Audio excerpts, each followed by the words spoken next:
les deux visites royales à Conakry en 2014 et en 2017 ont créé une dynamique nouvelle dans les relations bilatérales.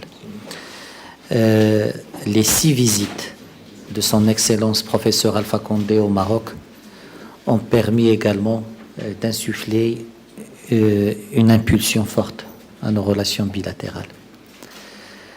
Avec mon frère Ibrahim, nous avons convenu de travailler pour la mise en œuvre de l'ensemble des accords qui ont été signés devant les deux chefs d'État. Une grande partie de ces accords ont été complètement mis en œuvre. D'autres nécessitent un accompagnement pour une mise en œuvre complète et rapide.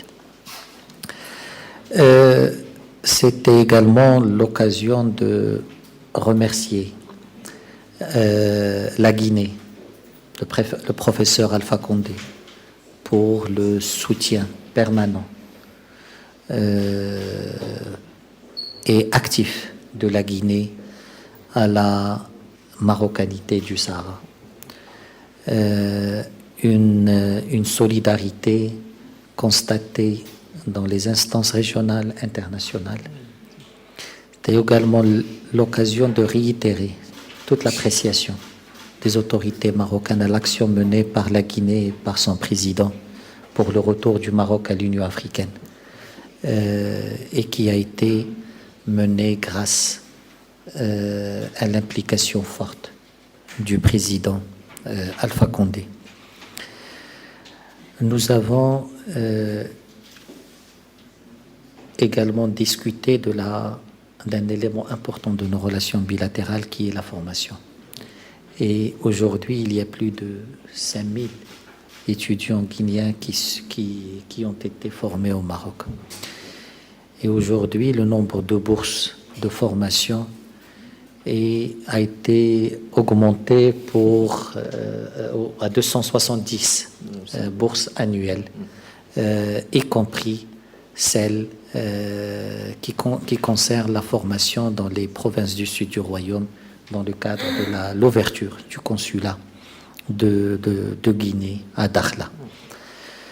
Nous avons discuté des questions régionales et internationales, la situation au Sahel, la situation en Afrique de l'Ouest. Et sur l'ensemble de ces questions, on a une parfaite convergence de vues.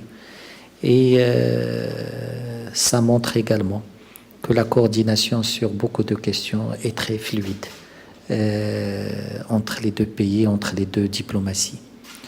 Nous avons enfin signé un accord de coopération entre l'Académie diplomatique marocaine et le Centre de formation diplomatique de Guinée, justement pour renforcer cette coordination entre les deux diplomaties. Cette première visite va ouvrir la voie à une coordination plus forte avec mon frère, le ministre, sur l'ensemble de ces questions et également pour tracer une feuille de route pour la mise en œuvre de tous les engagements qui ont été signés devant les deux chefs d'État à l'occasion des deux visites royales à Conakry. Encore une fois, bienvenue mon frère et c'est un plaisir de vous recevoir.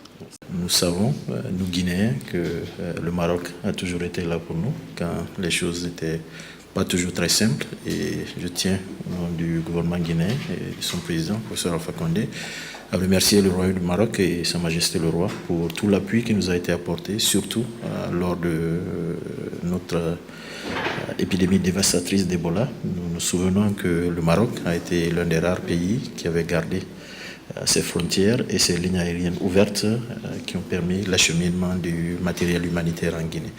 Et donc nos relations politiques, économiques, culturelles, sécuritaires et militaires sont au beau fixe.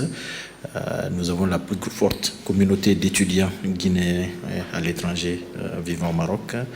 Et nous remercions M. le ministre aujourd'hui qui nous a accordé une quarantaine de bourses de plus pour les divers domaines de formation. Et finalement, comme M. le ministre l'a dit, nous avons procédé aujourd'hui à la signature d'un accord de formation, de coopération entre nos deux centres de formation, le centre de formation perfectionnement diplomatique à Conakry et l'Académie diplomatique du Maroc. Cela va sans doute participer au renforcement de capacités du ministère des Affaires étrangères et des Guinéens de l'étranger. Encore une fois, Nasser, merci pour l'accueil et on est ensemble, comme on l'a dit.